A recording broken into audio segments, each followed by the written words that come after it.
주님께서 여러분과 함께 마테오가 전한 거룩한 복음입니다. 그때 예수님께서는 군중을 보시고 산으로 오르셨다. 그분께서 자리에 앉으시자 제자들이 그분께 다가왔다. 예수님께서 입을 여시자 그들을 이렇게 가르치셨다. 입을 여시어 그들을 이렇게 가르치셨다. 행복하여라 마음이 가난한 사람들, 하늘나라가 그들의 것이다. 행복하여라 슬퍼하는 사람들, 그들은 위로를 받을 것이다. 행복하여라 온유한 사람들, 그들은 땅을 차지할 것이다. 행복하여라 의로움에 줄이고 목마른 사람들, 그들은 흡족해질 것이다. 행복하여라 자비로운 사람들, 그들은 자비를 입을 것이다. 행복하여라 마음이 깨끗한 사람들, 그들은 하느님을 볼 것이다. 행복하여라 평화를 이루는 사람들, 그들은 하느님의 자녀라 불릴 것이다. 행복하여라 의로움 때문에 박해를 받는 사람들, 하늘나라가 그들의 것이다. 사람들이 나 때문에 너희를 모욕하고 박해하며 너희를 거슬러 거짓으로 온갖 사악한 말을 하면 너희는 행복하다. 기뻐하고 즐거워하여라. 너희가 하늘에서 받을 상이 크다. 사실 너희에 앞서 예언자들도 그렇게 박해를 받았다. 주님의 말씀입니다. 그리스도님 참여합니다. 앉으십시오. 참미 예수님, 서로 인사를 좀 나누세요.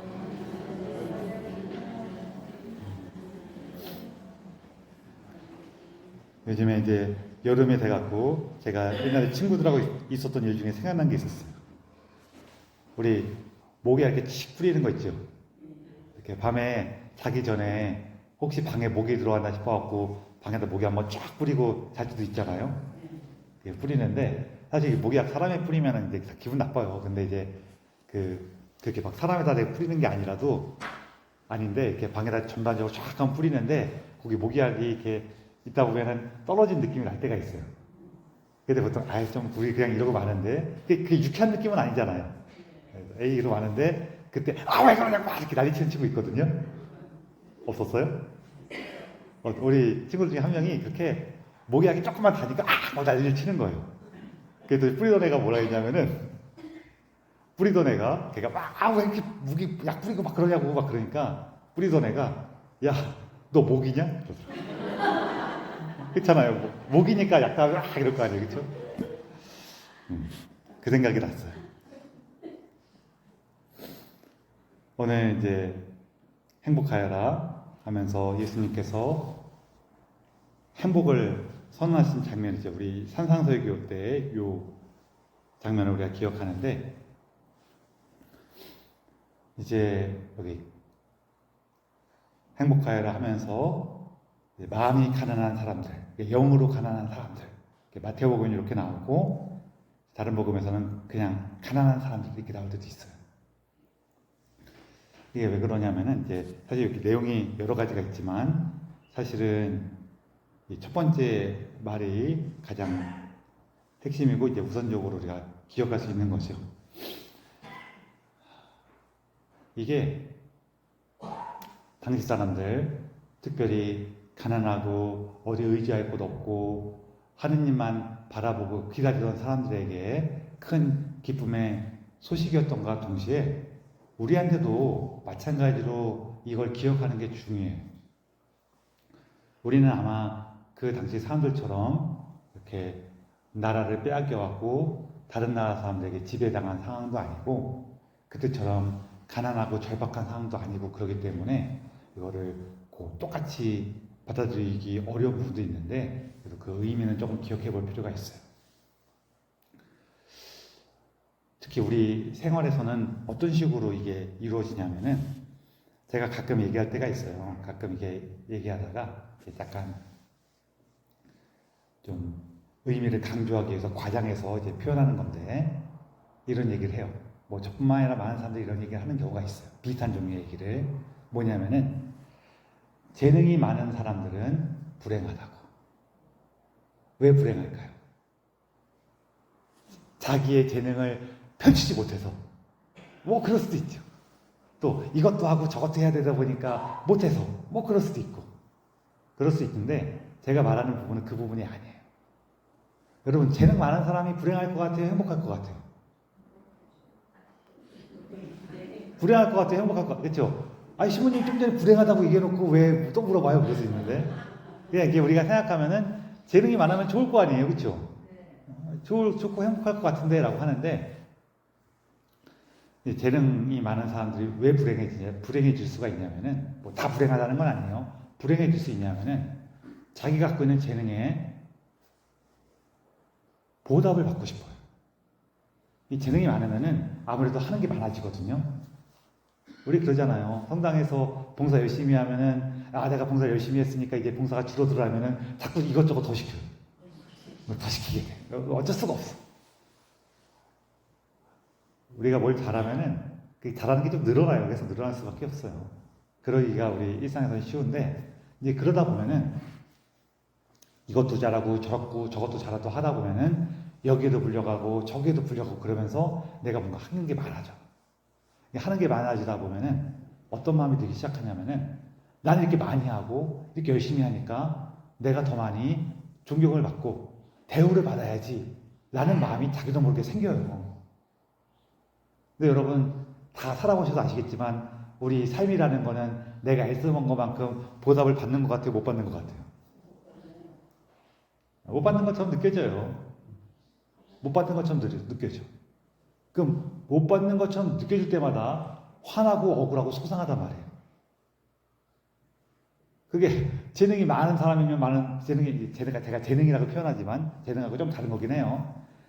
재능이 많으면 많을수록 내가 하는 거는 되게 많아지는데 보답은 더 못 받아.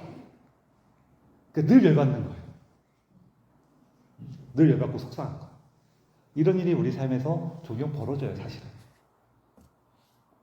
뭐가 문제일까요? 뭐가 문제였을까요?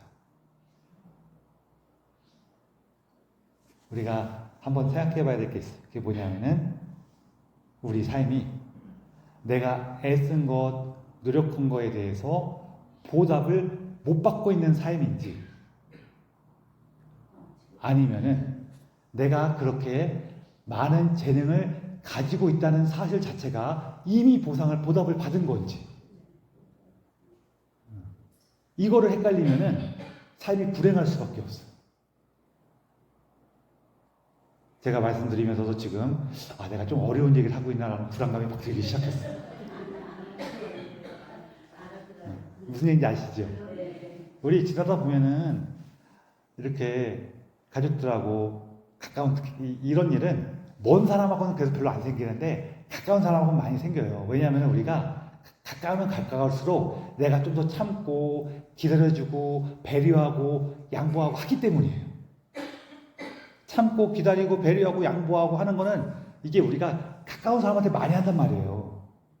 아니에요? 이거 아무래도 가까운 사람한테 많이 하지 먼 사람한테 많이 하진 않아요. 근데 가까운 사람한테 이걸 많이 하면 많이 할수록 우리 안에서 내가 이거는 의도하지 않아도 자연스럽게 자라났는데 그게 뭐냐면은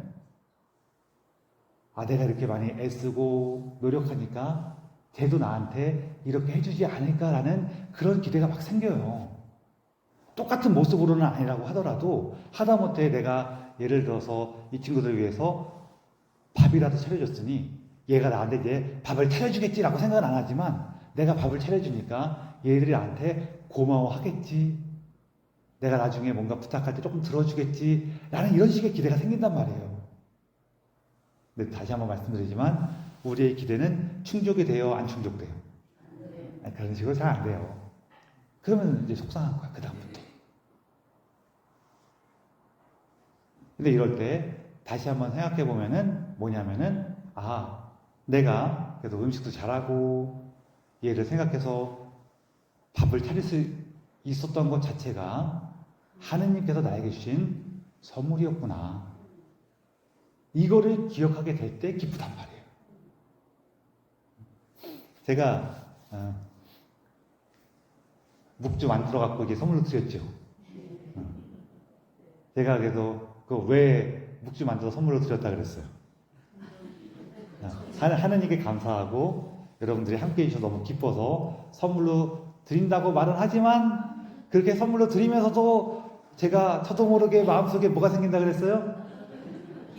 건축헌금 좀 많이 안 내주시려나? 이런 기대가 생긴다 그랬죠. 이렇게 생기는 거예요.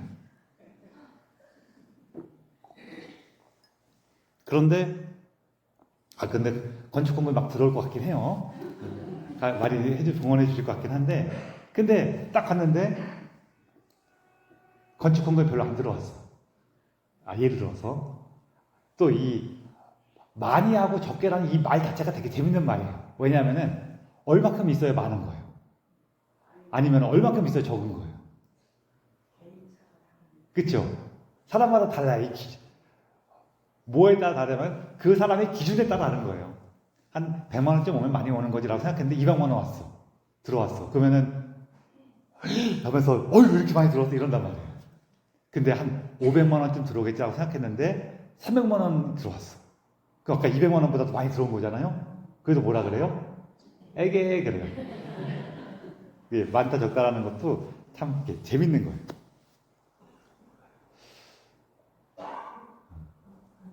그래서 이게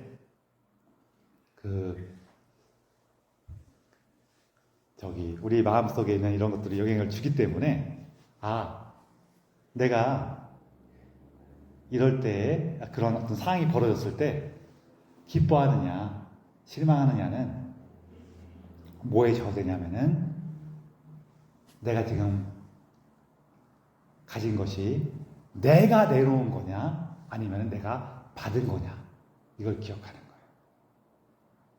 내가 내놓았다고 생각하는 사람은 자기가 가진 게 많으니까 내놨다고 생각하는 거죠. 그렇죠? 내가 이만큼 가진 거에서 이렇게 내놓는 거야 라고 생각하는 거란 말이에요. 이 사람이 마태복음사가 말하는 마음이 부유한 사람이에요. 반대로 나는 가진 게 없었어. 내가 줄 수 있는 것도 다 받은 거야 라고 느끼는 사람이 오늘 복음에서 얘기하는 마음이 가난한 사람이에요. 그래서 마음이 가난한 사람은 행복해요. 언제나 행복해요. 우리가 살다 보면은 사람 마음이 부풀어 오르기도 하고 이렇게 침착하게 가라앉기도 하고 혹은 침착한 정도를 넘어서 푹 꺼지는 경우도 있고 하고 왔다 갔다 하기 때문에 우리가 한결같은 어떤 모습을 가진다는 건 참 어렵지만 그건 쉬운 건 아니지만 그래도 이게 전반적으로 부풀어 있는 사람들은 부풀어 계신 분들은 힘들 수밖에 없어요. 내가 스스로 가난하다는 걸 기억할 때 특히 우리가 가난하다는 걸 기억할 때 언제 기억하냐면은 우리가 좀 잘 안 되고 실패할 때 기억하는 거예요. 그때 기억해요. 왜 일이 잘 되고 있잖아요. 그러면은 대부분의 사람이 그럴 때 마음이 부풀어 올라요. 그래갖고 막 잘 되고 있으면은 내가 대단한 사람 된 것처럼 막 느껴져. 그러다가 한번 뭐가 불불에 걸려서 빡 꼬꾸라지거나 벽에 부딪히거나 그럴 때 비로소 어이구 왜 이런 일이 벌어졌지 하다가 사실은 지금 이렇게 넘어지고 실망하고 부끄럽고 후회스러운 이 모습이 내 본 모습이구나. 나는 이런 모습을 갖고 있었는데 지금까지 하느님의 사랑과 자비로움 안에서 그분의 돌보심과 도움 안에서 그래도 사람 곳이라고 살았었구나. 이런 걸 만나게 될 때 비로소 가난한 나의 모습과 그 안에 베풀어진 하느님의 큰 사랑과 선물을 기억하게 되는 거예요. 그리고 그 마음을 조금이라도 간직하면서 움직일 때 우리가 가난한 사람의 모습을 살 수가 있어요. 내가 무언가 작은 사랑을 나눌 수 있다는 것도 하느님께 감사하고 내가 여러 가지 어려운 일에 도전해 볼 수 있다는 것 그리고 좋은 일을 할 수 있다는 것도 이게 하느님께서 나에게 주신 선물이었구나 이런 걸 기억하는 거죠. 그래서 제가 우리 봉사자 교육할 때 드리는 말씀이 있잖아요. 우리 봉사 딱 시작하면은 어때요? 우리 처음에 성당도 열심히 좀 다녀야지 하면서 세례받거나 특히 세례받거나 냉담을 이렇게 조금 정리해서 다시 오게 되면은 또 그때 열의가 있단 말이에요. 성당 좀 열심히 나오고 그러면은 그걸 딱 지켜보던 신부님이나 수녀님이나 혹은 다른 교우들이 봉사 좀 하자 이렇게 초대해요. 아, 내가 여태까지 하느님께 죄송한 것도 있고 감사한 것도 있고 하니까 좀 잘해봐야지 하면서 봉사를 한단 말이에요. 그래서 하느님께 감사하고 이웃을 사랑해야지 하는 마음으로 봉사를 딱 시작하면은 그 하느님의 은총에 힘입어서 가는 곳마다 봄날 같고 가는 곳마다 꽃길이고 웃음꽃이 피어나고 막 그러죠. 그래요? 아우, 그러신 분이 계시면 축하합니다. 봉사를 딱 시작하는 그 순간부터 마음에 안 드는 사람 생기고 쟤들은 왜 저러나 하면서 속으로 막 이렇게 판단하게 되고 다투고 싸우고 미워하는 일이 막 벌어져요. 그러다 보면은 어느 날 와서 그래요. 아우, 신부님, 제가 봉사하기 전까지는 그래도 믿음이 좋았던 것 같은데 봉사하면서부터 믿음이 나빠지고 있어요. 막 이런단 말이에요. 그럼 제가 뭐라 그랬어요? 자매님 혹은 형제님, 걱정하지 마십시오. 봉사하면서 믿음이 나빠진 게 아닙니다. 원래 없던 겁니다. 원래 없던 자기 믿음을 언제 알아요? 이렇게 다른 사람들과 마주하고 부딪히고 깨지고 하는 가운데에서 자기 본 모습을 알아가는 거예요. 근데 그 본 모습을 알아서 뭐 하려고 하는 거냐면은 아까 중간에 얘기했지만 내 본 모습은 이랬는데 내 본 모습은 원래 이런 모습이었는데 내가 여태까지 사람 굿이라고 살았던 것은 뭐 덕분이다? 하는 은총 덕분이었구나. 아멘. 이렇게 딱 우리 책이 떨어지면서 그냥 은총 덕분이었구나 하는 것을 깨닫고 기뻐하고 감사하기 위한 거예요. 그래서 여러분, 우리 삶에서 이렇게 삶이 깨지고 이렇게 우리 삶에 문제가 드러날 때가 있어요. 그럴 때 사실은 되게 속상하고 실망스러워요. 그렇죠? 안 그런가요? 그러려니 해야 돼요. 그러려니 해야 되긴 하는데 저는 아직도 그게 안 돼갖고 이렇게 뭔가 이렇게 특별히 교우분들 대할 때 제 욕심껏 대하고 나면은 나중에 집에 와서 또 왜 이랬을까 그런 마음 들 때가 있어요. 되게 속상하고 후회스럽고 그래요. 그러고 나면은 그때 기억하는 거예요. 예수님, 제가 또 이래요. 제 모습이 원래 이래요.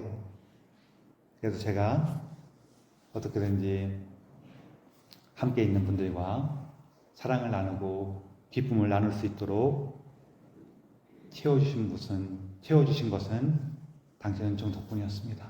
그걸 기억하고 감사하는 거죠. 그래서 여러분, 우리 삶에 이렇게 특별히 어려움이 있을 때, 실망스러운 게 있을 때, 후회하고 부끄러운 게 있을 때, 우리가 다시 하느님 안에서 가난해질 수 있는 그 도움을 받으셔서 주님께서 주시는 은총에 감사하시고 행복해지시기 바랍니다. 아멘. 오늘 우리가 하느님 안에서 행복하여라, 복을 받을 수 있는 그 하느님의 사랑을 기억하면서 이 비사를 봉헌합시다. 아멘.